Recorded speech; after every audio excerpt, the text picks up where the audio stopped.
नमस्कार दोस्तों, एक बार फिर आपका नव भारत निर्माण न्यू इंडिया के इस प्लेटफॉर्म पर हार्दिक स्वागत और अभिनंदन।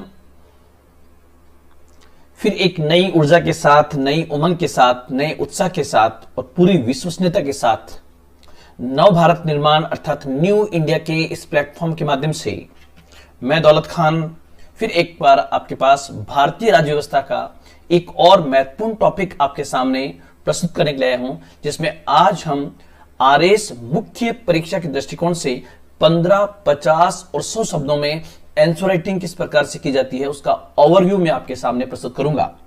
इस क्रम में आज जो है हमारा टॉपिक जो होगा उसका नाम है द पार्लियामेंट्री सिस्टम। और ध्यान रखना, हमारा जो संविधान है, हमारे जो शासन प्रणाली है, हमारी जो राज्य व्यवस्था है, उस राज्य व्यवस्था का सबसे महत्वपूर्ण स्तंभ जो है वो बेसिकली संसदीय शासन प्रणाली या संसदात्मक शासन प्रणाली या पार्लियामेंट्री सिस्टम है। अब वो पार्लियामेंट्री सिस्टम जो है, उस पार्लियामेंट्री सिस्टम से हमारे एग्जाम में कौन से क्वेश्चन पूछे जा सकते हैं, उन तमाम की चर्चा हम आज करने का प्रयास करेंगे। सबसे पहले संसदीय शासन प्रणाली का ये पॉइंट बताने से पहले मैं चाहूंगा कि सबसे पहले हम देखें कि आरएस मुख्य परीक्षा में आपकी संसदीय शासन प्रणाली से कौन से प्रश्न बन सकते हैं। फिर एक एक प्रश्न का हम करेंगे। पहले हम उसका 10 मिनट का रिव्यू लेंगे। पहले मैं आपको बताना चाहूंगा कि संसदीय शासन प्रणाली से आपके 15 शब्दों में, 50 शब्दों में और 100 शब्दों में कौन से क्वेश्चन बन सकते हैं। जैसे देखिए दोस्तों, सबसे पहले पहला क्वेश्चन आपके सामने हाजिर है। नंबर 1, सबसे पहले आपसे पूछे कि संसदीय शासन प्रणाली से आप क्या समझते हैं। मात्र 15 शब्दों में पूछे, इसका उत्तर कैसे लिखोगे। संसदीय शासन प्रणाली की प्रमुख विशेषताएं क्या है। तीसरा और 2 बार यूपीएससी में क्वेश्चन पूछा गया है, why India adopted the parliamentary form of government. Bharat ने संसदीय शासन प्रणाली को क्यों अपनाया। 100 शब्दों में ऐसा क्वेश्चन पूछा गया है। चौथा, संसदीय शासन प्रणाली के प्रमुख गुण क्या है। ध्यान रखना दोस्तों, यही क्वेश्चन जब आईएएस में पूछा गया है तो 250 शब्दों में पूछा गया है, लेकिन आपको 100 शब्दों में इसका जवाब कैसे देना होगा उसका मैं आपका पूरा तरीका यहां पर बताने का प्रयास करूंगा। उसके बाद संसदीय शासन प्रणाली की आलोचनात्मक मूल्यांकन कीजिए। ऐसा क्वेश्चन आपके पास आता है तो आप कैसे लिखोगे। संसदीय शासन प्रणाली के प्रमुख गुण क्या है। फिर संसदीय शासन प्रणाली एक ऐसी प्रणाली जिसमें अवगुणों का अभाव है। बहुत शानदार। संसदीय शासन प्रणाली एक ऐसी प्रणाली जिसमें अवगुणों का अभाव है, टिप्पणी कीजिए। अब कमेंट शब्द जब आता है तो आप उत्तर कैसे लिखोगे 100 शब्दों में, तो उसको भी प्रेजेंट किया जाएगा। फिर उसके बाद में संसदीय शासन प्रणाली में सामूहिक उत्तरदायित्व से आप क्या समझते हो। कलेक्टिव रेस्पॉन्सिबिलिटी क्या होती है, उससे क्वेश्चन पूछा गया है मात्र 50 शब्दों में। भारत ने संसदीय शासन प्रणाली को ही क्यों अपनाया, ये 2 बार क्वेश्चन आ गया है। उसके बाद नेक्स्ट पॉइंट, संसदीय शासन प्रणाली और अध्यक्षीय प्रणाली के अंतर को स्पष्ट कीजिए। ध्यान रखना, ये क्वेश्चन मैं सबसे पहले लूंगा ताकि आपके बहुत सारे कॉन्सेप्ट यहां पर क्लियर हो सके। साथ ही साथ दोस्तों, एक बार क्वेश्चन ये भी पूछा गया है, उत्तरदायी सरकार और स्थायी सरकार में क्या अंतर है। 50 शब्दों में संसदीय शासन प्रणाली में दोहरी सदस्यता का क्या अर्थ होता है। 15 वर्ड्स के अंदर वेस्टमिंस्टर स्वरूप से आप क्या समझते हो। ध्यान रखना दोस्तों, संसदीय शासन प्रणाली के रूप को ही वेस्टमिंस्टर स्वरूप भी कहा जाता है, जो ब्रिटेन में प्रचलित है। क्या भारत में केंद्र की तरह राज्यों में भी संसदीय शासन प्रणाली को अपनाया गया है, स्पष्ट कीजिए। तो दोस्तों ध्यान रखना, भारत में जहां केंद्रीय स्तर पर आर्टिकल 74 और 75 संसदीय शासन प्रणाली की ओर संकेत करता है, वहीं 163-64 राज्य स्तर पर संसदीय शासन प्रणाली की स्पष्टि करता है। नामित और वास्तविक कार्यपालिका क्या अर्थ है और भारत ने अध्यक्षीय प्रणाली को क्यों नहीं अपनाया। इतने क्वेश्चंस जो है वो आपके संसदीय शासन प्रणाली से दोस्तों निकल सकते हैं। तो ये मैंने आपके सामने सबसे पहले क्वेश्चंस प्रेजेंट किए। उसके बाद हम एक ओवरव्यू सबसे पहले लेते हैं ताकि आपको ये पूरी प्रक्रिया एक बार समझ में आ जाए। उसके बाद मैं आपके सामने 1 to 1 आंसर आपके सामने रिप्रेजेंट करने का प्रयास करूंगा। सबसे पहले ध्यान रखना दोस्तों, दुनिया में अभी वर्तमान में हम केवल यूनाइटेड नेशन की बात करें तो यूनाइटेड नेशन में 193 मेंबर्स टोटल हैं। 193 देश है। उन 193 देशों में शासन के अलग अलग रूप हैं। तो मैंने क्या कहा, शासन के विभिन्न रूप उपलब्ध हैं। दुनिया में शासन के विभिन्न रूप उपलब्ध है, जिसमें से जो 3 रूप जो मैं आपको दिखा रहा हूं सबसे ज्यादा प्रचलित है। एक है सबसे पहले, किसी देश में राजतंत्रात्मक शासन हो सकता है। राजतंत्रात्मक शासन का एग्जाम्पल मैं आपको बताऊं तो राजतंत्रात्मक शासन का एग्जाम्पल जैसे आप देखोगे सऊदी अरब जो है वहां पर आज भी वंशानुगत शासन है। आप जाओगे अगर दक्षिण पूर्वी एशिया में बुरनई के अंदर, तो बुरनई के अंदर भी राजतंत्रात्मक शासन है। मतलब आप अफ्रीका के बहुत सारे देश और अरब प्रायद्वीप के बहुत सारे देश ऐसे हैं जहां पर आज भी राजतंत्र है। राजतंत्र का मतलब जैसे मुगल वंश था, सल्तनत काल थी, वो राजवंश है।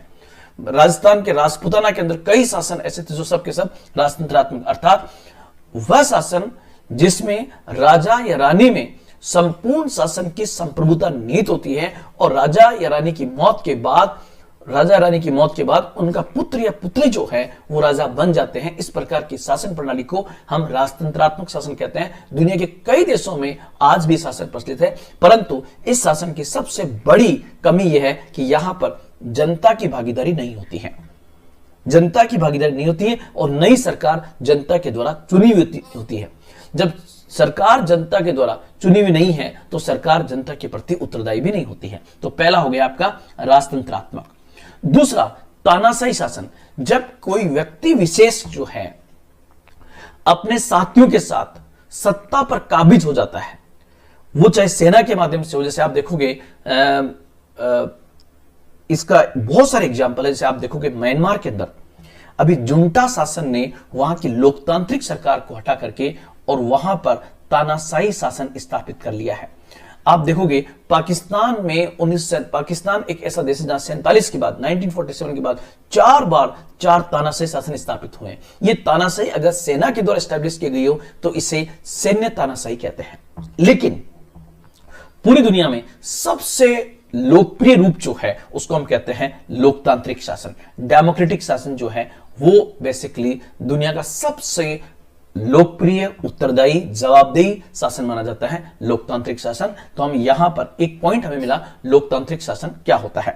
अब आप देखिए, सबसे पहले आप देखोगे लोकतंत्र जो बेसिकली शब्द है दोस्तों, ध्यान रखना, ये 2 शब्दों से मिलकर बना है जिसको हम कहेंगे डेमोक्रेसी, डिमोस प्लस क्रेसिया। ये 2 शब्दों से मिलकर बना है, डिमोस प्लस क्रेसिया। और यहां पर आप लोग ध्यान रखना, डिमोस का मतलब जनता और क्रेसिया मतलब शासन, अर्थात ऐसा शासन जो जनता का हो, उस जनता के शासन को हम कहते हैं लोकतंत्र।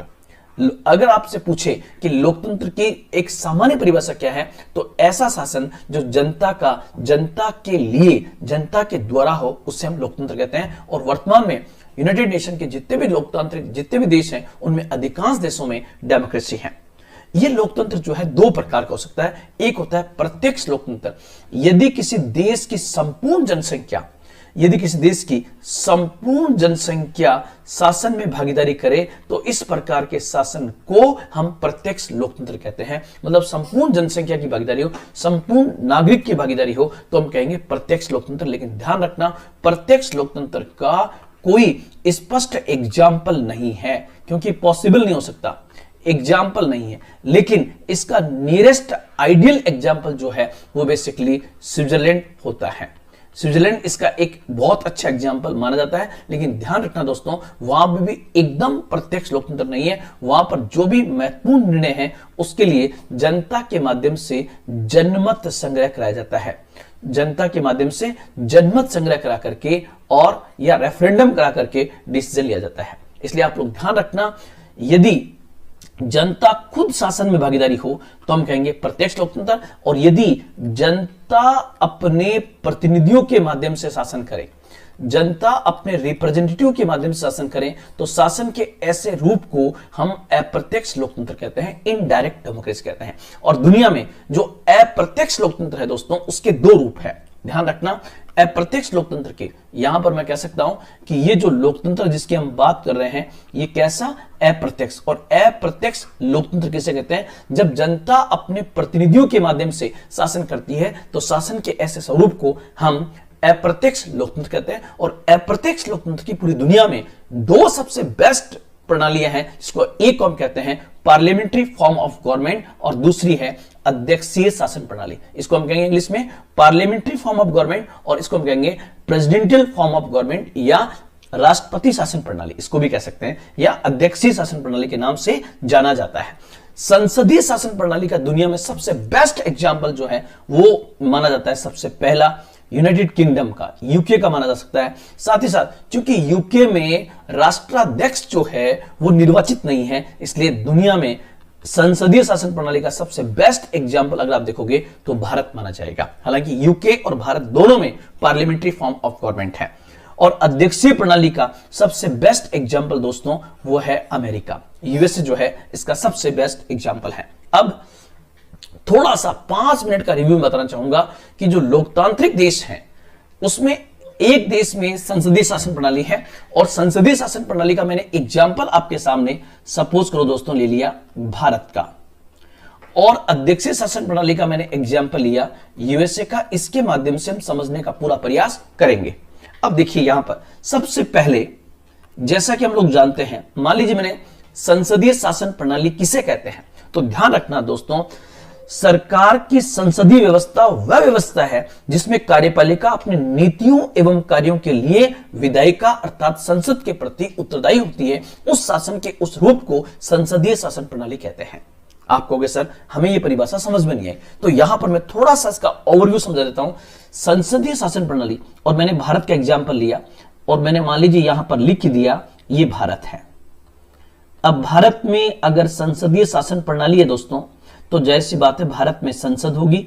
संसद का जो सबसे लोकप्रिय नाम या पॉलिटी में इसका जो नाम है उसको हम कहेंगे केंद्रीय व्यवस्थापिका, केंद्रीय व्यवस्थापिका। और ध्यान रखना दोस्तों, कोई भी देश में अनिवार्य रूप से सरकार होगी, और चूंकि हम किस सरकार की बात कर रहे हैं, सेंटर की, तो हो जाएगा केंद्र सरकार, सेंट्रल गवर्नमेंट। मैं कहना चाहूंगा कि भारत में केंद्रीय व्यवस्थापिका भी है और भारत में केंद्र सरकार भी है। क्या अमेरिका में संसद है? तो ध्यान रखना दोस्तों, अमेरिका में भी केंद्रीय व्यवस्थापिका है, जिसको हम केंद्रीय विधायिका या केंद्रीय व्यवस्थापिका दोनों कह सकते हैं। वो दोनों शब्द माने होंगे। इंग्लिश में इसको कहेंगे सेंट्रल लेजिस्लेचर, केंद्रीय व्यवस्थापिका। और यहां पर आप लोग ध्यान रखोगे, यहां पर भी केंद्रीय सरकार होगी, जिसको हम कहेंगे संघीय सरकार, सेंट्रल गवर्नमेंट या फेडरल गवर्नमेंट वहां पर सही नाम आएगा। उसका जो सही नाम होगा वो बेसिकली आएगा संघीय सरकार। तो मैं यहां पर 1 मिनट के लिए संघीय सरकार यहां पर लिख देता हूं। तो यह पॉइंट मैंने लिखा संघीय सरकार। मैं 5 मिनट के अंदर आपको इसके ओवरऑल इस रूप में आ जाऊंगा कि इसमें आंसर क्वेश्चन कैसे बनेंगे, वो इस डायग्राम के माध्यम से बहुत सारे क्वेश्चन आपके राइज होंगे। अब भारत में केंद्रीय व्यवस्थापिका को ध्यान रखना, दोनों में लोकतांत्रिक शासन है, लेकिन किसी को हम कहेंगे संसदीय शासन प्रणाली और किसी को हम कहेंगे अध्यक्षीय शासन प्रणाली। किस आधार पर? तो दोस्तों उत्तर होगा कि केंद्रीय व्यवस्थापिका और केंद्र सरकार के मध्य जो संबंध है, उन संबंधों के आधार पर, उसके विभेद के आधार पर एक प्रणाली को कहते हैं संसदीय शासन प्रणाली और एक प्रणाली को कहते हैं अध्यक्षीय शासन प्रणाली। अब आप देखिए, जो हमारी केंद्रीय व्यवस्थापिका है उसका सबसे लोकप्रिय नाम है संसद, जिसको हम कहते हैं पार्लियामेंट। और हमारी संसद जो है दोस्तों ध्यान रखना द्विसदनीय है, जिसको हम कहेंगे बाई कैमरल, द्विसदनीय है। अर्थात हमारी संसद के 2 हाउस है, जिसमें से एक हाउस का नाम है उच्च सदन अपर हाउस और एक का नाम है निम्न सदन लोअर हाउस। अब आप लोग ध्यान रखना, जो हमारा अपर हाउस है उसको हम कहते हैं राज्यसभा, उसको हम कहते हैं राज्यसभा। जो कि हमारा लोअर हाउस है, निम्न सदन है, उसको हम कहते हैं लोकसभा। और जैसा कि आप सब लोग जानते हैं कि हमारी जो लोकसभा है वो बेसिकली जनता द्वारा प्रत्यक्ष रूप से निर्वाचित होता है। लोकसभा के जो प्रतिनिधि है वो जनता द्वारा चुने गए हैं, इसलिए यहां पर लोअर हाउस लोकसभा है। इसे निम्न सदन जरूर कहा जाता है, लेकिन यह पावरफुल होता है। अब सबसे पहले आप कहोगे सर कि केंद्र सरकार कहां से बनती है? तो ध्यान रखना, सेंटर में जो गवर्नमेंट बनती है, केंद्र में जो सरकार बनती है, वो सरकार केंद्रीय व्यवस्थापिका से बनती है। मतलब यहां पर मैं कह सकता हूं कि अगर ये एक घड़ा है पानी का, तो ये गिलास है और इस गिलास में जितना पानी आया है वो इस घड़े में से आया है। अर्थात भारत में जो सेंट्रल गवर्नमेंट बनती है वो संसद से बनती है। कहने का मतलब क्या होगा कि और कहां से बनती है? तो संसद से। और किसकी बनती है? वह पार्टी जिसने संसद के निम्न सदन अर्थात लोकसभा में बहुमत प्राप्त किया हो, जिस पार्टी ने बहुमत प्राप्त किया हो लोकसभा में, उसकी सरकार बनती है। इसलिए यहां पर पहली बात, केंद्रीय व्यवस्थापिका से ही केंद्र सरकार बनती है। इसलिए यहां पर कौन सा सिद्धांत काम करता है? विलय का सिद्धांत काम करता है।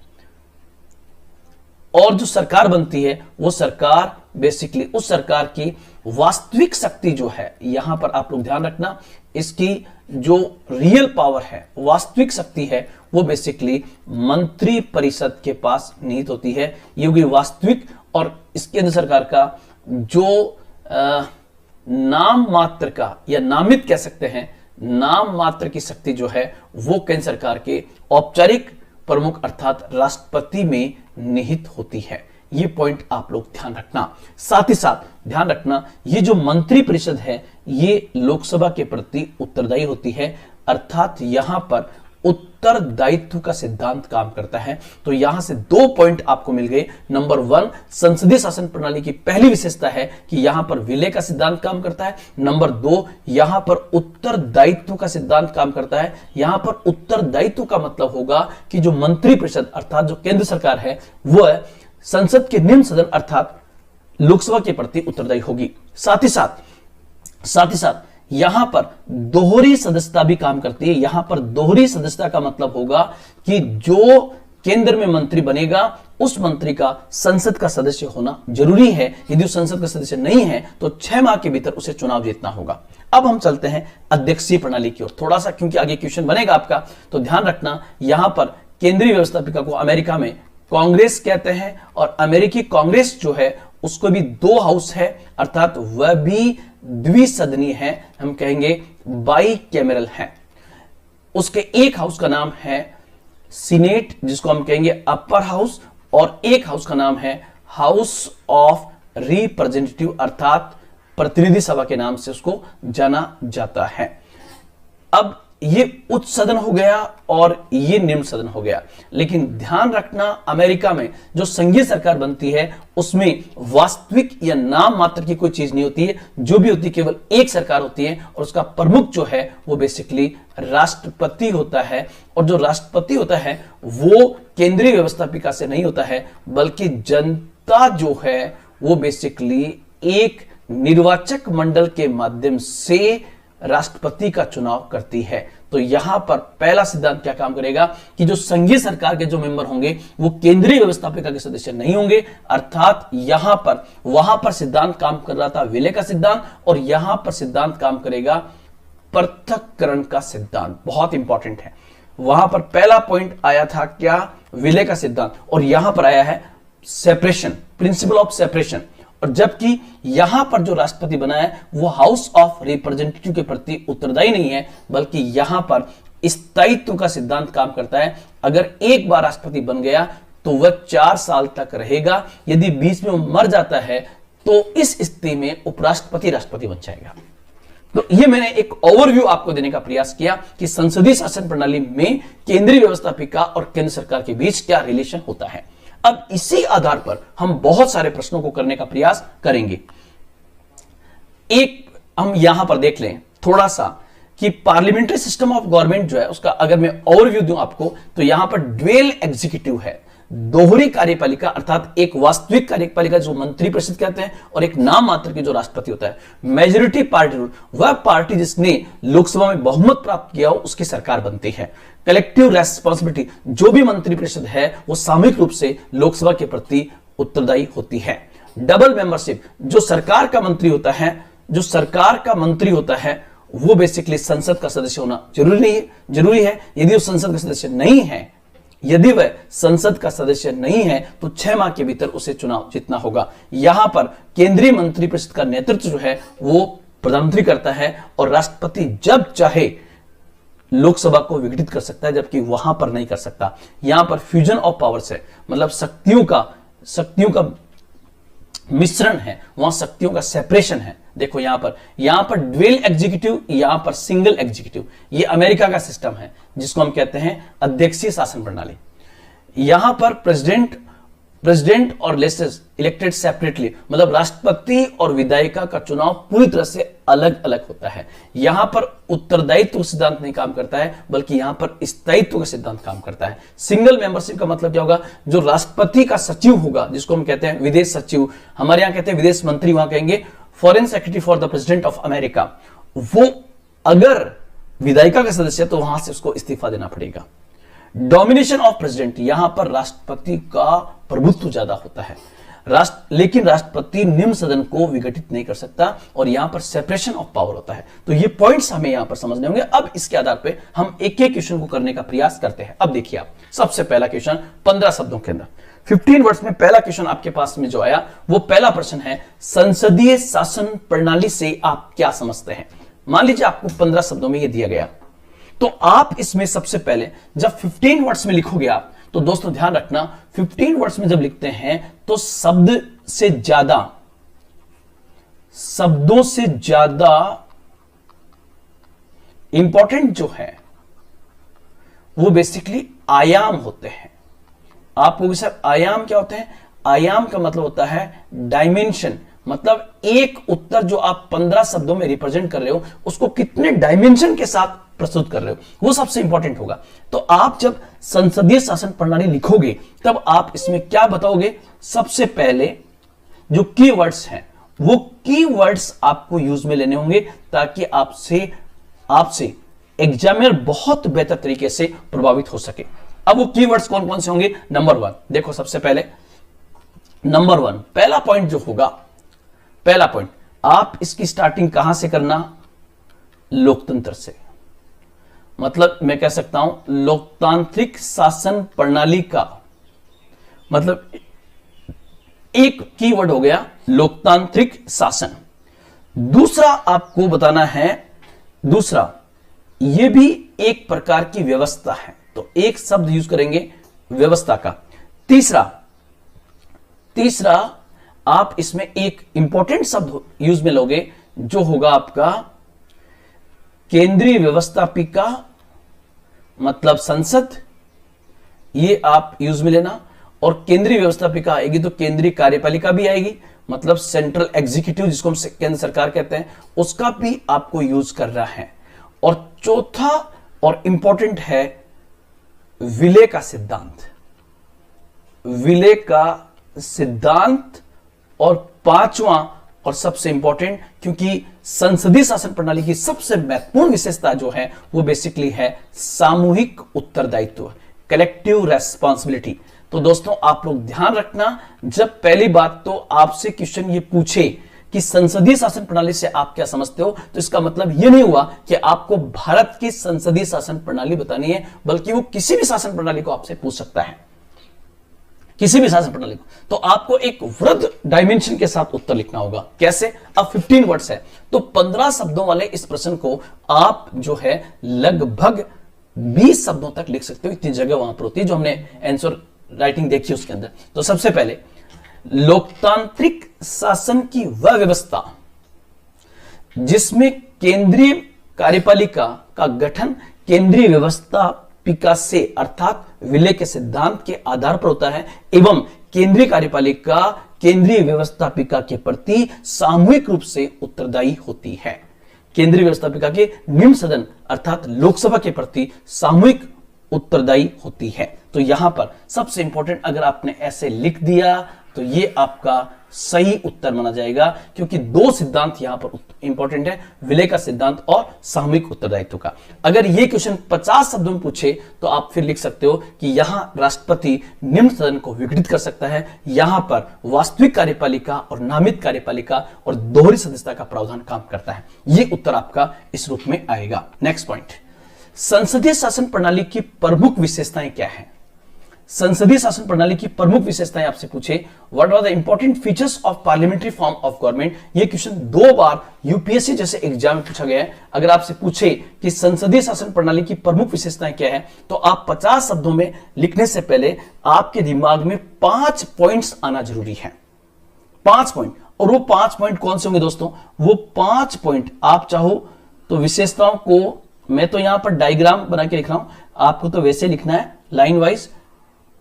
मैं आपके सामने पॉइंट रिप्रेजेंट कर रहा हूं कि वो 5 विशेषताएं जो आपको डालनी है वो कौन कौन सी यहां पर आएगी, वो 5 पॉइंट कौन कौन से होंगे। तो यहां पर जैसे सबसे पहले नंबर 1 मैंने आपको कहा कि संसदीय शासन प्रणाली में आप देखोगे जो संसदीय शासन प्रणाली है, पार्लियामेंट्री फॉर्म ऑफ गवर्नमेंट है, उस संसदीय शासन प्रणाली में मैंने कहा जो केंद्रीय कार्यपालिका है, केंद्रीय कार्यपालिका, और आप कहोगे सर केंद्रीय कार्यपालिका क्या होती है, मतलब सेंट्रल गवर्नमेंट, उस केंद्रीय कार्यपालिका में एक तो बेसिकली आपका नामिक या नाम मात्र का उसका प्रमुख है जिसको हम कहेंगे राष्ट्रपति, और एक है वास्तविक कार्यपालिका जिसकी रियल पावर जो है वो बेसिकली निहित होती है मंत्री परिषद में। तो पहली विशेषता क्या हो गई, पहली विशेषता हो गई नामिक एवं वास्तविक कार्यपालिका,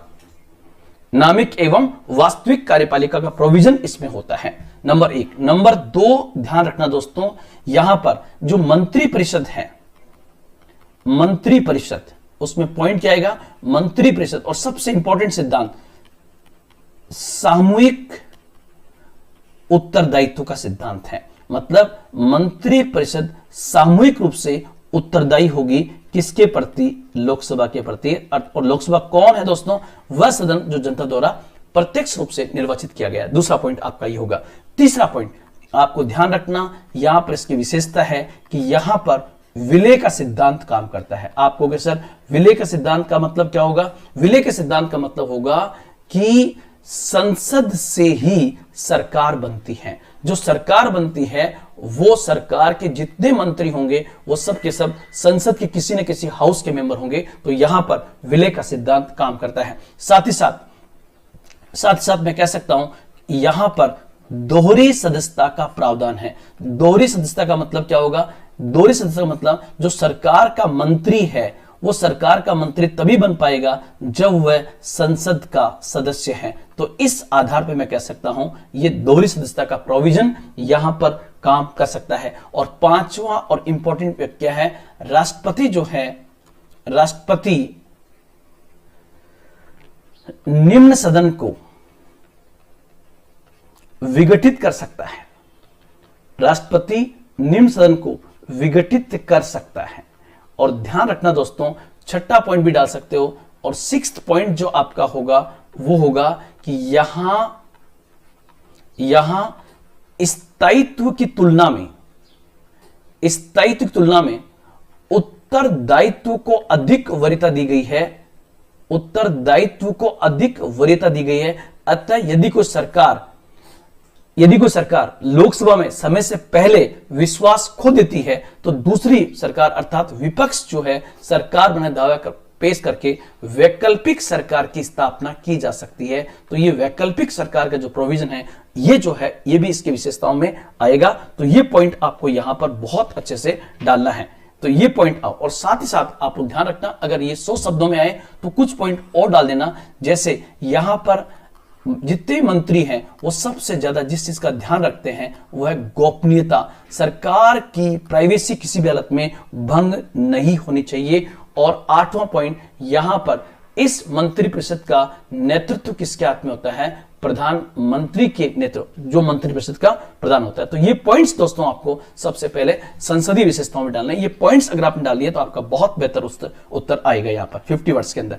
और यहां पर देखो कोई वर्ड नहीं है, आलोचनात्मक मूल्यांकन कीजिए ऐसा कोई शब्द नहीं है, इसलिए आप सीधा सीधा पॉइंट बनाकर भी इसका उत्तर डाल सकते हो। नेक्स्ट पॉइंट,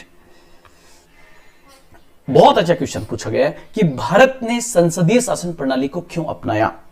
100 शब्दों में बहुत अच्छा क्वेश्चन है, भारत ने संसदीय शासन प्रणाली को क्यों अपनाया। तो आप सबसे पहले आप एक शॉर्ट एंड स्वीट भूमिका लिख सकते हो, और भूमिका लिखने के बाद दोस्तों आप लोग क्या करना कि इस पॉइंट का इसका उत्तर लिखने के लिए आप मुख्यतः इसके 5 जो है वो बेसिकली 5 पॉइंट्स के आधार पर इस उत्तर को लिखने का प्रयास करना। वो 5 पॉइंट मैं आपको एक एक पॉइंट बताता हूं। सबसे पहला पॉइंट होगा व्यवस्था से निकटता, व्यवस्था से निकटता।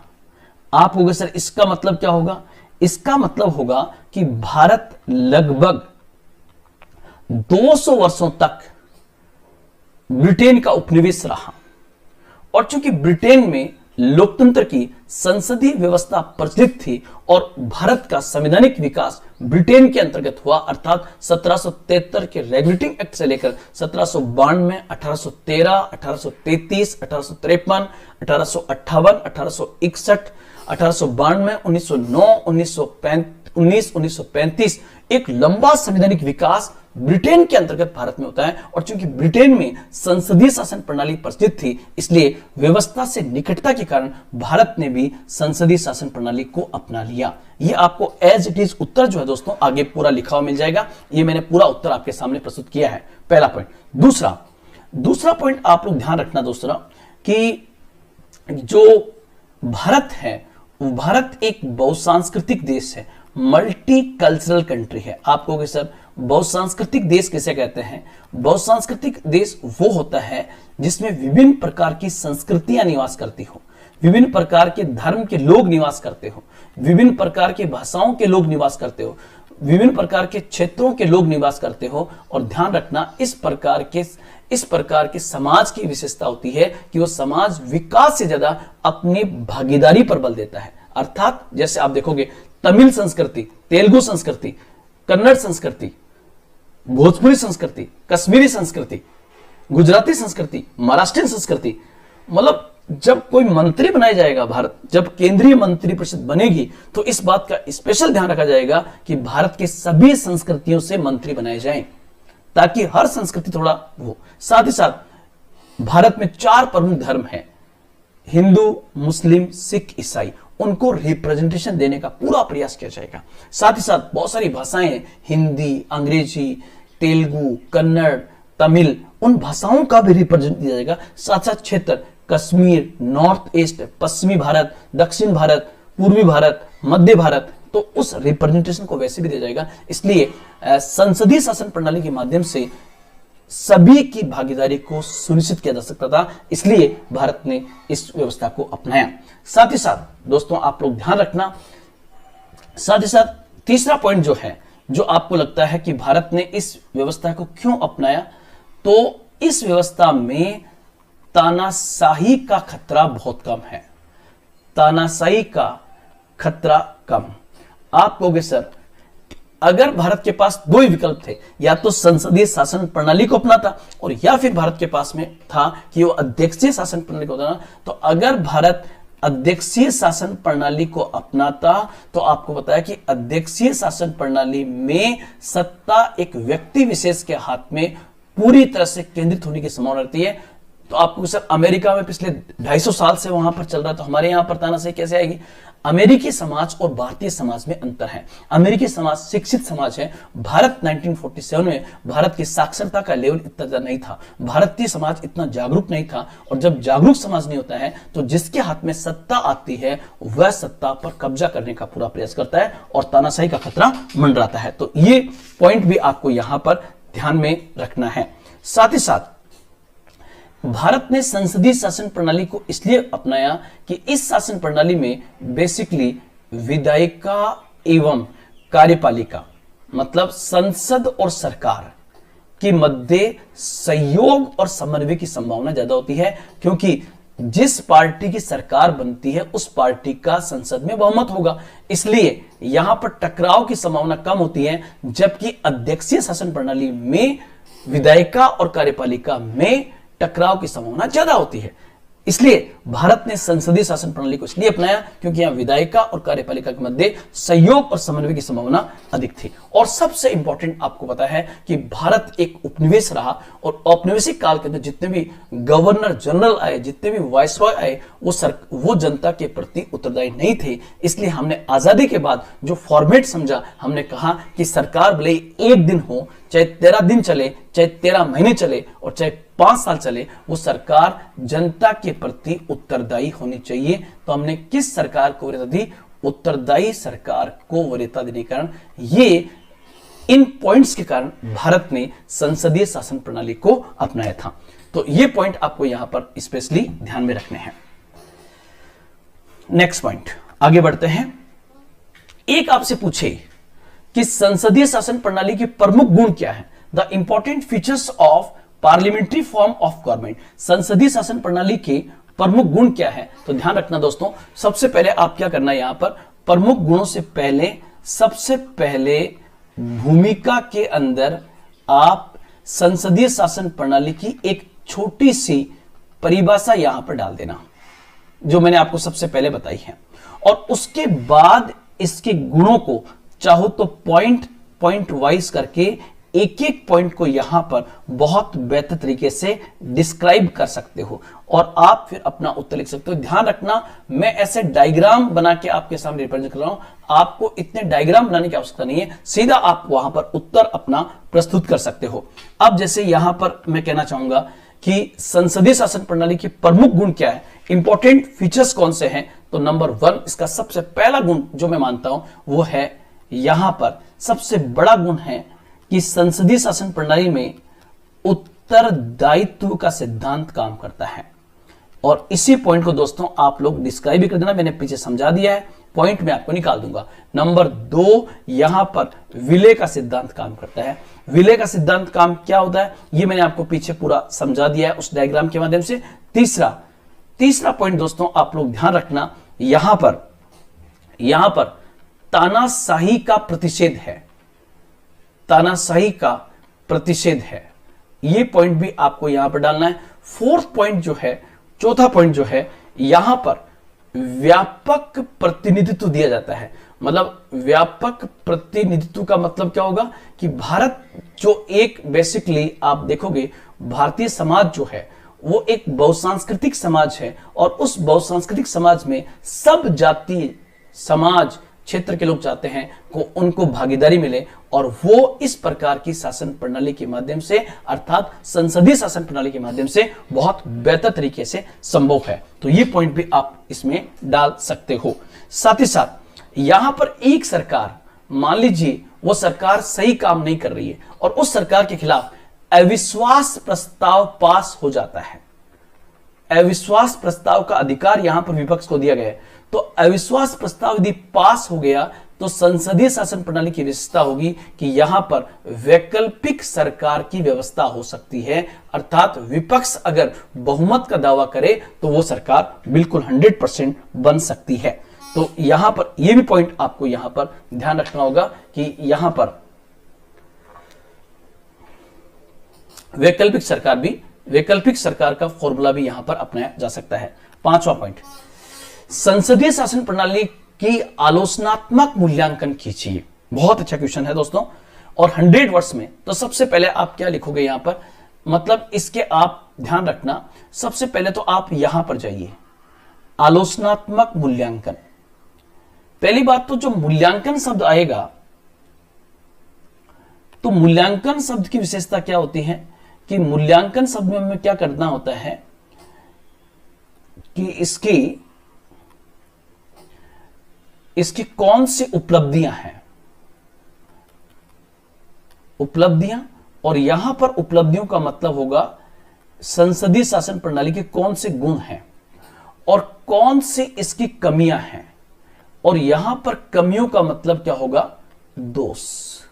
ठीक है दोस्तों, अगर केवल मूल्यांकन शब्द आता, अगर यहां पर मैं कहना चाहूंगा कि यहां पर केवल ये मूल्यांकन शब्द आता, तब तो आपको सीधा सीधा इसकी उपलब्धियां और कमियों को 3:1 में दिखाना था। मतलब आपको 3 इसके गुण और 1 इसके अवगुण, या मान लीजिए 6 गुण और 2 अवगुण दिखा सकते हो, 3:1 के अंदर आएगा।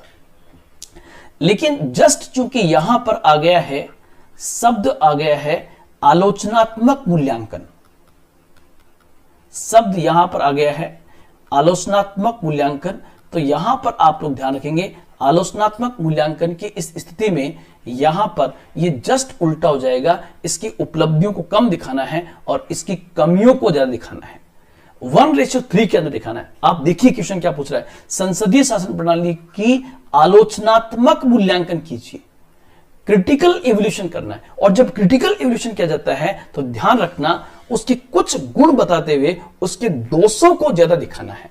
जो उसके ड्रॉबैक्स हैं उन ड्रॉबैक्स को जब दिखाना है तो सबसे पहले आप क्या करोगे, संसदीय शासन प्रणाली की परिभाषा बता दोगे और उसके दो इंपॉर्टेंट गुण जैसे उत्तरदायित्व का सिद्धांत, व्यापक भागीदारी, वैकल्पिक सरकार की व्यवस्था, ये बता देंगे। फिर कमियां, अब आपको सर इसकी कमियों में क्या दिखाएंगे, तो इसकी कमियों में सबसे बड़ा पॉइंट आएगा कि यहां पर स्थायित्व की तुलना में उत्तरदायित्व को वरीयता दी गई है। तो यहां पर पहला जो गुण होगा यह होगा स्थायित्व की कमी है। और आपने देखा कि भारत के अंदर 1990 और 2000 का दशक पूरा का पूरा गठबंधन सरकारों में निकल गया। इसलिए जब किसी एक पार्टी के पास पूरी तरह से बहुमत नहीं हो तो उस स्थिति में रुमाल लेना, उस स्थिति में अस्थायी सरकार बनने की संभावनाएं ज्यादा हो जाती है। और ऐसा भारत ने 20 साल तक, 2 दशक तक ऐसा देखा। नंबर एक। नंबर दो, दूसरा क्या होता है कि यहां पर सरकार बदलते ही नीतियां बदलने की संभावना ज्यादा रहती है, क्योंकि संसद में से ही सरकार बनती है। अगर आने वाली नई सरकार के पास संसद में बहुमत हुआ तो पिछली सरकार के कार्यों को बदल देगी। तो यहां पर नीतियों में अनिश्चितता का अभाव होता है। नीतियों में निश्चितता का अभाव, या सीधा कह सकते हो नीतियों में अनिश्चितता, ये पॉइंट भी आप डाल सकते हो। फिर तीसरा पॉइंट जो है, वो थर्ड पॉइंट जो आपके पास आएगा, तीसरा पॉइंट, कई बार एक ही पार्टी के पास संसद में पूर्ण बहुमत आ जाए तो पूर्ण बहुमत के उस स्थिति में मंत्रिमंडल इस प्रकार से काम करता है कि जैसे मंत्रिमंडल निरंकुश हो गया हो। तो मंत्रिमंडल निरंकुशता का गुण वहां पर व्यापक स्तर दिखाई देता है। इंदिरा गांधी के समय में, राजीव गांधी के समय में, और साथ ही साथ कुछ एक्सपर्ट्स का मानना है कि वर्तमान सरकार भी कुछ मामलों पर अपनी मंत्रिमंडलीय निरंकुशता को दिखा रही है, जो कि अच्छा गुण नहीं माना जाता है। साथ ही साथ यहां पर शक्ति का पृथक्करण जो कम है, हालांकि शक्तियों का पृथक्करण किया गया है, लेकिन चूंकि आपको पता है शक्तियों के पृथक्करण के विरुद्ध है ये। कैसे कि संसद में से ही सरकार बनती है, इसलिए सरकार और संसद आपस में जुड़े हुए हैं। जबकि अमेरिका में संसद और सरकार अलग अलग है, वहां पर शक्तियों का पृथक्करण है, यहां पर शक्तियां आपस में मिलती हुई दिखाई दे रही है। और साथ ही साथ कई बार यह होता है कि अकुशल व्यक्ति को मंत्री बना दिया जाता है, क्योंकि प्रधानमंत्री के पास ये बहुत कम संसाधन है कि वो किसी और को नहीं बन सकता, उसी को मंत्री बनाएगा जो लोकसभा या राज्यसभा का सदस्य रहा हो। जबकि अमेरिका में क्या है कि वह सीनेट और हाउस ऑफ रिप्रेजेंटेटिव से अलग किसी एक्सपर्ट को अपना सेक्रेटरी बना सकता है। यहां पर अकुशल व्यक्ति जब मंत्री बनता है, जैसे आप देखिए कई बार ऐसे व्यक्ति को पर्यावरण मंत्री बना दिया जाता है जिसको बिल्कुल भी उसका नॉलेज नहीं होता है। तो ये पॉइंट आपका यहां पर आएगा, ये बिंदु आपको यहां पर ध्यान रखना दोस्तों। और आंसर राइटिंग में सबसे इंपॉर्टेंट पॉइंट यही है कि आप बहुत बेहतर नंबर तब ला पाओगे जब आपको इस बात का पता हो कि मूल्यांकन शब्द का मतलब क्या है और आलोचनात्मक मूल्यांकन का क्या अर्थ होता है।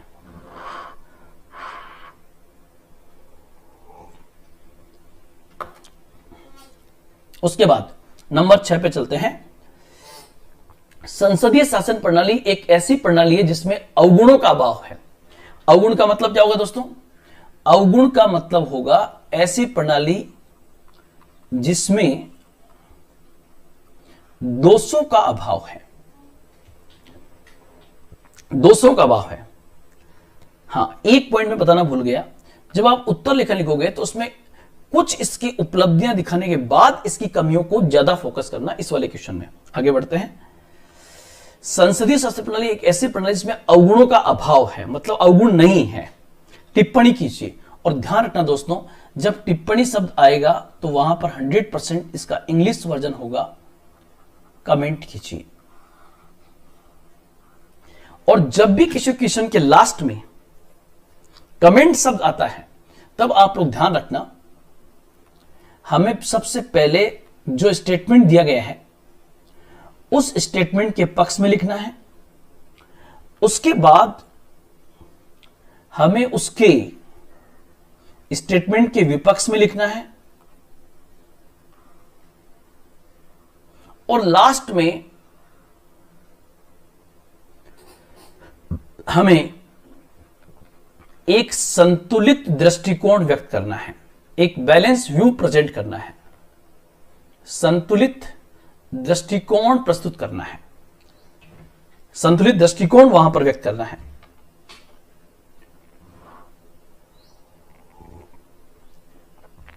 आप कहोगे सर ये हमारे को 100% समझ में नहीं आया, तो आप सबसे पहले एक भूमिका यहां बनाओगे, और भूमिका का मतलब वो भूमिका नहीं जो एकेडमिक मतलब बीए एमए के एग्जाम बनाते वो नहीं, यहां पर टू द पॉइंट आपको उत्तर लिखना होगा। मतलब आप इसकी शुरुआत कहां से कर सकते हो, इसकी शुरुआत आप करोगे लोकतंत्र से, और लोकतंत्र से आप आ जाओगे अप्रत्यक्ष लोकतंत्र पर, और अप्रत्यक्ष लोकतंत्र से आप सीधा आ जाओगे संसदीय शासन प्रणाली पर। मतलब इन 3-4 शब्दों का प्रयोग करना है, ठीक है। और फिर यह बताने के बाद आपको एक पैरा पूरा इसका बताना है कि संसदीय शासन प्रणाली के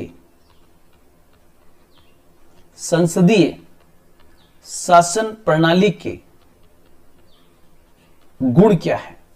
जो गुण मैंने अभी आपको बताया कौन कौन से, उत्तरदायित्व को वरीयता, वैकल्पिक सरकार की व्यवस्था, व्यापक भागीदारी की व्यवस्था, दोहरी सदस्यता का प्रावधान, बहुसांस्कृतिक समाज के लिए उपयोगी, ऐसे पॉइंट लिखना है। फिर आपको एक पैरा यहां पर लिखना है, लेकिन जब आप थर्ड पैरा लिखोगे दोस्तों, तब हमेशा आप लोग ध्यान रखना कि थर्ड पैरा को आप सेकंड पैरा के साथ कनेक्ट करने का पूरा प्रयास करें। और जब कनेक्ट करोगे आप तो कुछ पॉइंट्स ऐसे डालोगे शुरुआत में, ताकि लगे कि ऊपर का उत्तर का पार्ट नीचे वाले पार्ट से जुड़ गया है। जैसे यहां पर आप लिख सकते हो, परंतु सूक्ष्म दृष्टि से अवलोकन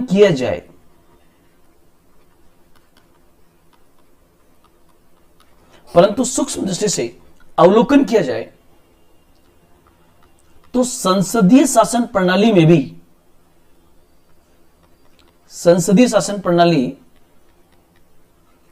में भी कई दोष हैं। जैसे जो मैंने अभी आपको बताए थे, कौन से दोष इसमें हैं। नंबर 1 जो दोष के पॉइंट में बताए थे, जैसे आप कोमा करके डाल देना, अस्थिर सरकार, खोलने की आवश्यकता नहीं है पॉइंट को, सीधा पॉइंट लिख सकते हो। अस्थिर सरकार, नीतियों में अनिश्चितता का अभाव, कोमा शक्ति पृथक्करण न होना, कोमा मंत्रिमंडल की निरंकुशता जैसे। अब लास्ट पैरा हो जाएगा। लास्ट पैरा कौन सा होगा, संतुलित दृष्टिकोण। और संतुलित दृष्टिकोण में क्या लिखोगे, अतः स्पष्ट है, यहां पर लास्ट में अतः स्पष्ट है। अब लास्ट जो लिखोगे वो इतना बेहतरीन लिखना चाहिए कि एग्जामिनर आपसे खुश हो जाए, लेकिन ऊपर वाले पैरा के विपरीत नहीं होना चाहिए।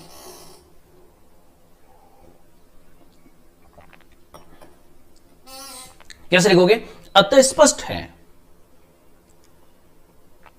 कि संसदीय शासन प्रणाली में भी कुछ दोष अवश्य है, अर्थात ये पूरी तरह से अवगुणों से मुक्त नहीं है, परंतु भारत जैसे बहुसांस्कृतिक समाज एवं भौगोलिक विविधता और ऐतिहासिक पृष्ठभूमि को देखते हुए संसदीय शासन प्रणाली ही भारतीय समाज के सबसे अधिक अनुकूल है। अतः इसी प्रणाली को यहां पर अपनाया गया। इस आधार पर कहा जा सकता है, यह आपका उत्तर होगा, यह आपका बेहतरीन उत्तर होगा।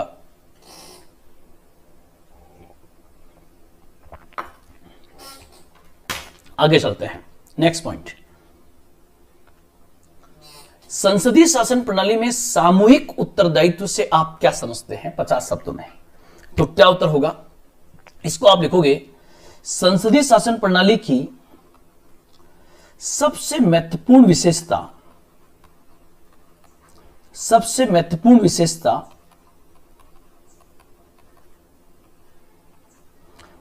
स्थायित्व की तुलना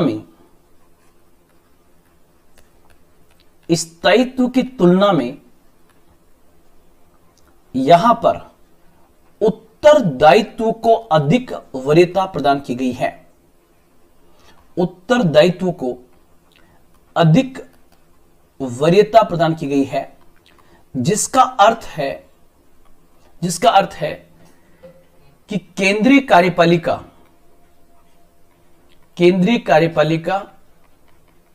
या राज्य कार्यपालिका सामूहिक रूप से, अर्थात सामूहिक रूप से, और सामूहिक का मतलब क्या होगा, पूरी मंत्रि परिषद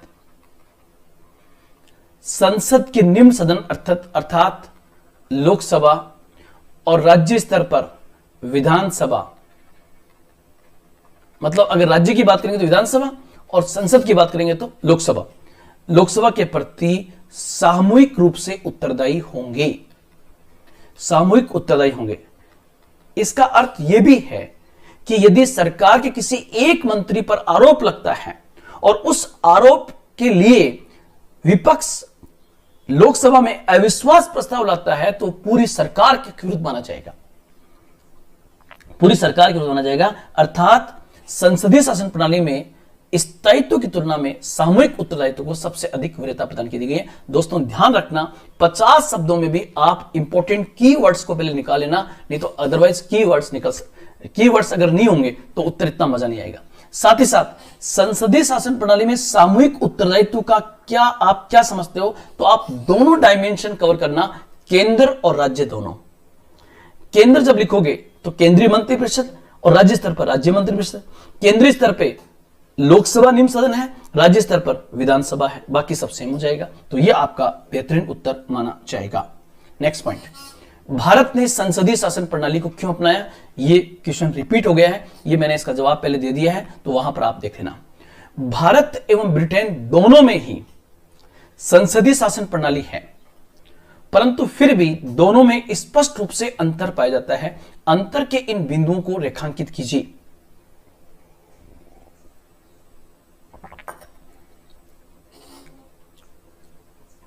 नेक्स्ट पॉइंट क्या होगा, सबसे पहले आप एक यहां पर एक भूमिका बना दोगे सबसे पहले तो, और नहीं बनाओगे तो भी काम चल जाएगा, लेकिन आपकी ये बहुत शॉर्ट एंड स्वीट 15 से 20 शब्दों में होनी चाहिए यहां पर। और इस भूमिका में दोस्तों आप क्या लिखोगे, और भूमिका हमेशा क्या होनी चाहिए, to the point. To the point का मतलब क्या होगा, जो क्वेश्चन पूछा गया उसका उत्तर वहां से स्टार्ट हो जाना चाहिए। ठीक है, जैसे भारत एवं ब्रिटेन दोनों में ही अप्रत्यक्ष लोकतंत्र की संसदीय शासन प्रणाली को अपनाया गया है, परंतु सूक्ष्म दृष्टि से अवलोकन करने पर इनमें अंतर के बिंदुओं को स्पष्ट रूप से देखा जा सकता है। तो ये आप सबसे पहले स्टार्ट कर दोगे। स्टार्ट करने के बाद आप लिख लेना भले पैरा वाइज, लेकिन मैं आपको ऐसे डायग्राम बना करके समझा देता हूं। जैसे आप देखोगे भारत, या मैं पहले इधर ब्रिटेन ले लेता हूं ताकि ज्यादा बेस्ट रहेगा, क्योंकि ब्रिटेन हमारे से पुराना है। तो मैंने यहां ले लिया ये ब्रिटेन, और इस साइड में ले लिया ये भारत, यहां पर ले लिया भारत। सबसे पहले आप की पॉइंट्स को बाहर निकाल लेना। वो की पॉइंट्स बाहर निकलते आपका आधा उत्तर का फॉर्मूला तो वहीं स्पष्ट हो जाएगा। वो की पॉइंट्स कौन कौन से होंगे,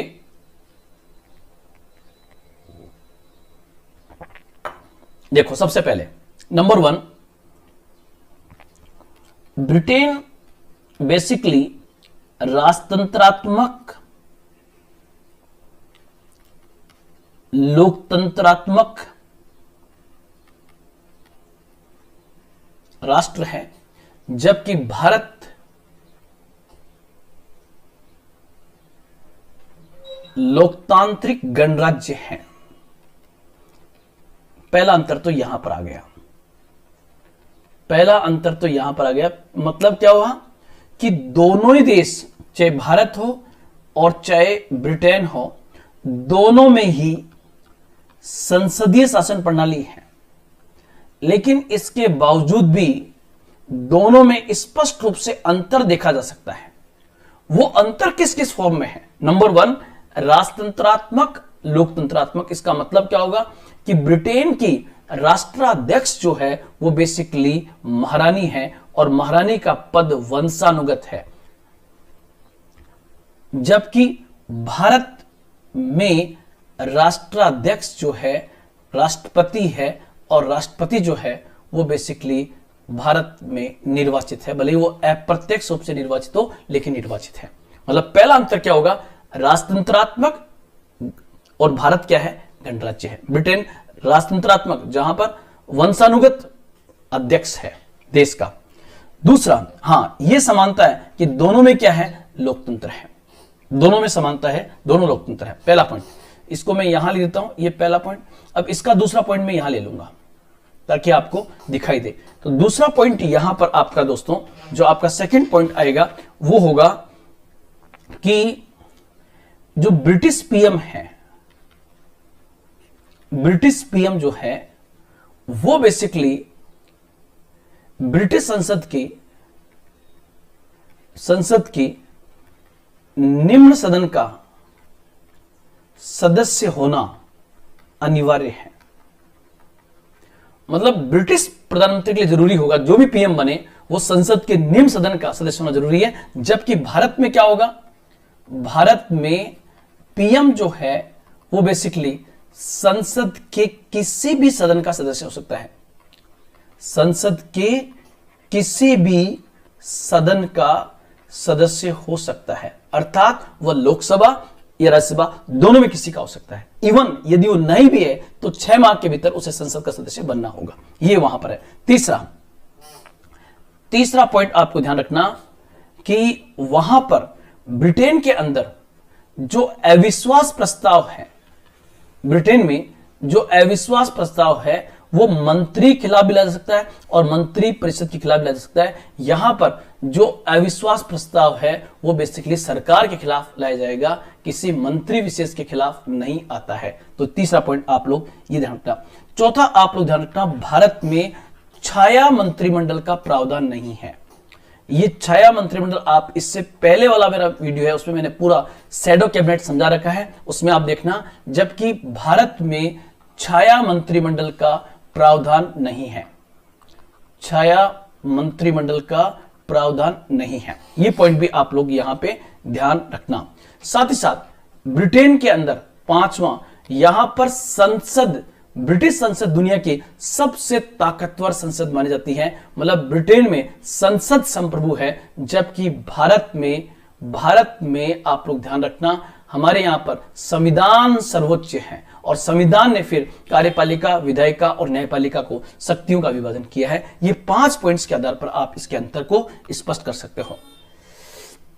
संसदीय शासन प्रणाली और अध्यक्ष प्रणाली के अंतर को स्पष्ट कीजिए। अगर ऐसा क्वेश्चन आता है तो मैंने बिल्कुल आपको वो डायग्राम बना के समझा दिया था, जो आपको पता होगा। डायग्राम मैंने कहा था कि यहां पर विलय का सिद्धांत काम करता है, यहां पर पृथक्करण का सिद्धांत काम करता है। तो पहला तो सिद्धांत हो जाएगा विलय का सिद्धांत और यहां पे हो जाएगा पृथक्करण का सिद्धांत। ये मैंने आपको सबसे पहले वाले पेज में समझा रखा है। दूसरा, यहां पर नाम मात्र और वास्तविक दोनों प्रकार की कार्यपालिका प्रावधान है। यहां पर केवल वास्तविक कार्यपालिका के रूप में राष्ट्रपति का प्रोविजन है। यहां पर दोहरी सदस्यता का प्रावधान है, यहां पर एकल सदस्यता का प्रावधान है। यहां पर राष्ट्रपति निम्न सदन को विघटित कर सकता है, यहां पर राष्ट्रपति निम्न सदन को विघटित नहीं कर सकता। यहां पर उत्तरदायित्व का सिद्धांत काम करता है, जबकि यहां पर स्थायित्व का सिद्धांत काम करता है। बाकी पॉइंट आप पहले वाले पॉइंट से लेना, पूरा इससे पहले मैंने समझा रखा है। नेक्स्ट पॉइंट, उत्तरदायी सरकार और स्थायी सरकार में क्या अंतर है?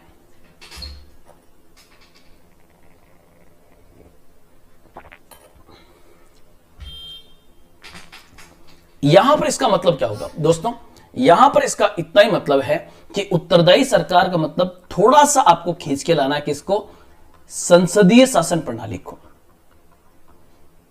संसदीय शासन प्रणाली को मतलब वह शासन प्रणाली जिसमें सरकार संसद के निम्न सदन अर्थात लोकसभा के प्रति उत्तरदायी होती है। यदि वो उत्तरदायित्व का पालन न करे तो विपक्ष उसके खिलाफ अविश्वास प्रस्ताव लाकर उसे हटा सकता है और वैकल्पिक सरकार की व्यवस्था की जा सकती है। उस सरकार को हम उत्तरदायी सरकार कहते हैं। जबकि अमेरिका जैसे देश में जहां पर अध्यक्षीय शासन प्रणाली को अपनाया गया है, वहां पर जो भी राष्ट्रपति बनेगा उसे अपना 4 साल का कार्यकाल पूरा करने का अधिकार है, महाभियोग की प्रक्रिया को छोड़ करके।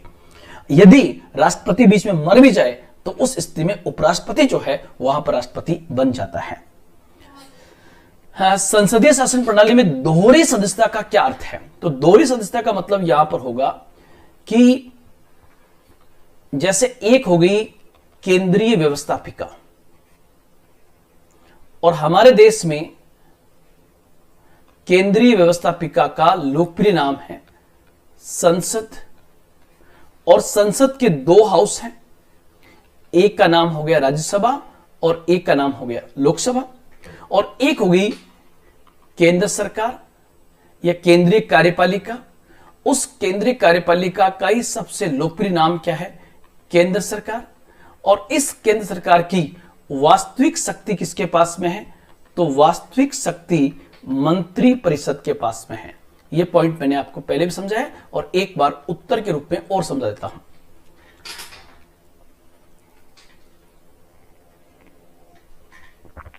मंत्रिपरिषद, अब यहां पर जो भी मंत्री बनेगा उसके मंत्री बनने के लिए संसद का सदस्य होना जरूरी है। संसद का सदस्य होना जरूरी है। यदि वो संसद का सदस्य नहीं है तो मंत्री तो बन सकता है, परंतु 6 माह के भीतर उसे संसद का सदस्य बनना होगा। अर्थात संसदीय शासन प्रणाली में केंद्रीय कार्यपालिका का गठन केंद्रीय व्यवस्थापिका से होता है, अर्थात यहां पर विलय का सिद्धांत काम करता है। इसी को हम दोहरी सदस्यता के नाम से जानते हैं, डबल मेंबरशिप के नाम से जानते हैं। वेस्टमिंस्टर स्वरूप से आप क्या समझते हो? ध्यान रखना दोस्तों, ये बेसिकली ब्रिटिश मॉडल को, ब्रिटिश शासन प्रणाली को वेस्टमिंस्टर रूप भी कहा जाता है। और ब्रिटेन में कौन सी प्रणाली है? तो उत्तर होगा संसदीय शासन प्रणाली है।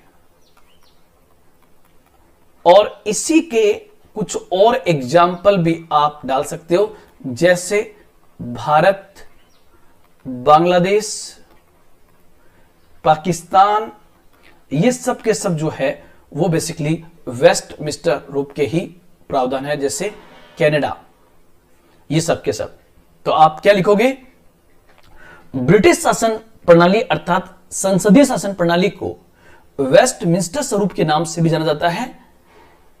इस क्रम में भारत, बांग्लादेश, पाकिस्तान, कनाडा आदि देशों में भी संसदीय शासन प्रणाली जिसे वेस्टमिंस्टर रूप भी कहा जाता है। यह आपका उत्तर होगा 15 शब्दों के अंदर। क्या भारत में केंद्र की तरह? तो आप लोग ध्यान रखना, अगर मैं बात करूं केंद्र की, तो केंद्र में बेसिकली केंद्र में संसदीय शासन प्रणाली अपनाई गई है। संसदीय शासन प्रणाली अपनाई गई है और इसका प्रोविजन आपको कहां दिखाई देगा? आर्टिकल 74 और 75 में स्पष्ट रूप से संसदीय शासन प्रणाली के चिन्ह आपको वहां पर मिल जाएंगे। पार्लियामेंट्री फॉर्म ऑफ गवर्नमेंट के एग्जाम्पल्स, जो स्पष्ट रूप से आर्टिकल प्रोविजन दिए गए वो यहां पर है। तो क्या भारत में राज्यों के अंदर भी, क्या भारत में राज्यों में भी संसदीय शासन प्रणाली है? तो आप कहोगे यस, भारत में राज्य स्तर पर भी संसदीय शासन प्रणाली को अपनाया गया है। संसदीय शासन प्रणाली को अपनाया गया है। और इसका प्रोविजन जो है वो आर्टिकल 163 और 164 में किया गया है। आर्टिकल 163 और 164 में इसका प्रोविजन किया गया है। अब एक क्वेश्चन बनेगा, कैसे? बस आप कहोगे कि जैसे केंद्रीय स्तर पर केंद्रीय व्यवस्थापिका से केंद्रीय कार्यपालिका गठन होता है, ठीक उसी प्रकार राज्य स्तर पर राज्य विधायिका से राज्य सरकार का निर्माण होता है। साथ ही साथ राज्य सरकार की वास्तविक शक्ति राज्य मंत्री परिषद के पास होती है, जो कि राज्य विधायिका के निम्न सदन अर्थात विधानसभा के प्रति उत्तरदायी होती है। तो वहां पर सेम चीज वही काम करेगी। तो ये बिल्कुल आपको स्पष्ट रूप से इसको करना है। नेक्स्ट पॉइंट, नामित और वास्तविक कार्यपालिका का क्या अर्थ है 15 शब्दों में? अगर ऐसा क्वेश्चन आपसे पूछे तो मैंने क्या कहा कि पहली बात तो हमने संसदीय शासन प्रणाली को अपनाया है, और संसदीय शासन प्रणाली में जो कार्यपालिका है, कार्यपालिका, और ध्यान रखना कार्यपालिका का सबसे पॉपुलर नेम जो है वो बेसिकली सरकार है। अब संसदीय शासन प्रणाली में क्या होता है कि जो कार्यपालिका है उसमें एक नाम मात्र का प्रमुख है और एक वास्तविक प्रमुख है। तो यहां पर आप कहोगे सर वास्तविक प्रमुख कौन है? अधिकांश लड़के कहेंगे सर प्रधानमंत्री। नहीं, प्रधानमंत्री कौन है? वो तो मंत्रियों में प्रधान है, इससे ज्यादा कुछ नहीं। हालांकि ग्राउंड लेवल पर ताकत तो दिखाई देता है। तो वास्तविक शक्ति जो है, यहां पर वास्तविक शक्ति जो है वो बेसिकली निहित है मंत्री परिषद के अंदर, मंत्री परिषद के अंदर। जबकि नाम मात्र का कार्यपालिका का औपचारिक प्रमुख राष्ट्रपति है। भारत सरकार के द्वारा जितने भी काम किए जाते हैं वो सब राष्ट्रपति के नाम से किए जाते हैं, लेकिन उन कामों के पीछे होती कौन है? हकीकत में मंत्री परिषद। और हमने कल पढ़ा था, आप इससे पहले वाला वीडियो देखना, उसमें मैंने पूरा इसको स्पष्ट रूप से आपको समझा रखा है। तो ये आपका होगा नाम मात्र, नामित मतलब होगा राष्ट्रपति, और वास्तविक किस बार मंत्री परिषद के पास होती है, जिसका प्रमुख जो है वो बेसिकली प्रधानमंत्री होता है। ये पॉइंट यहां पर आपका आएगा। नेक्स्ट पॉइंट, भारत ने अध्यक्षीय शासन प्रणाली को क्यों नहीं अपनाया? बहुत बेहतरीन क्वेश्चन। भारत ने अध्यक्षीय शासन प्रणाली को क्यों नहीं अपनाया? तो पहली बात तो आप लोग ध्यान रखना, नंबर 1, अध्यक्षीय प्रणाली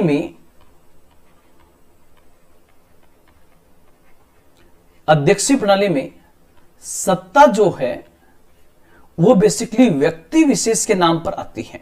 जैसे आप देखोगे डोनाल्ड ट्रंप, बराक ओबामा, ऐसे व्यक्ति विशेष सत्ता में होते हैं। और भारत जैसे देश में अध्यक्षीय प्रणाली से तानाशाही का खतरा ज्यादा था, तानाशाही का खतरा ज्यादा था। दूसरा आपको पता है कि अध्यक्षीय प्रणाली में स्थायित्व को वरीयता दी गई है, जबकि हमने स्थायित्व की तुलना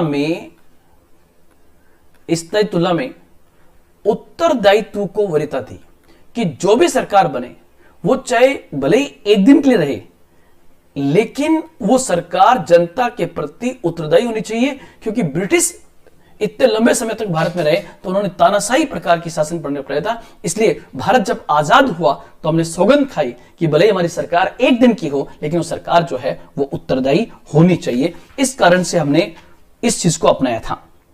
साथ ही साथ आप पता है कि भारतीय समाज जो है, भारतीय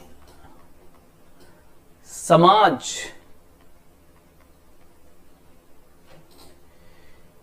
की परिस्थितियों को ध्यान में रखते हुए,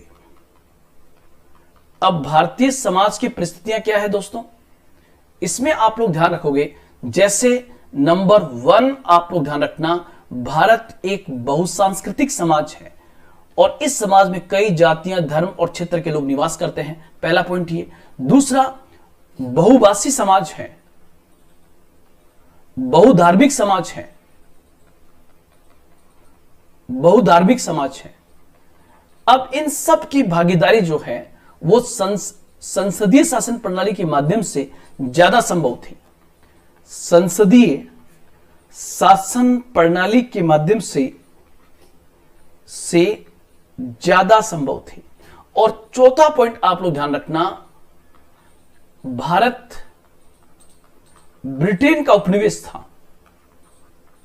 भारत ब्रिटेन का उपनिवेश था और चूंकि ब्रिटेन के अंदर संसदीय शासन प्रणाली थी, अतः भारत का जो संवैधानिक विकास था, भारत का जो कॉन्स्टिट्यूशनल डेवलपमेंट हुआ, वो बेसिकली ब्रिटेन का दिन हुआ। इसलिए इस व्यवस्था को ध्यान में रखते हुए भारत ने अध्यक्षीय शासन प्रणाली की तुलना में संसदीय शासन प्रणाली को अधिक वरीयता दी।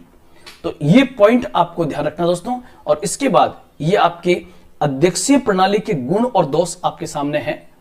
गुण क्या? अध्यक्षीय शासन प्रणाली के शासन में स्थिरता, संकट काल में उपयुक्त, प्रशासन में एकता, ये सब पॉइंट इसमें आ जाएंगे जो आप इसको देख सकते हो। साथ ही साथ मैंने कुछ ऐसे आपके सामने नोट्स भी दिए हैं, जिन नोट्स के माध्यम से आप और बेहतर तरीके से काम को कर सकते हो। तो आज पूरा का पूरा हमारा टॉपिक जो था वो बेसिकली संसदीय शासन प्रणाली पर था। फिर मिलेंगे दोस्तों एक नए टॉपिक के साथ। जय हिंद, जय भारत।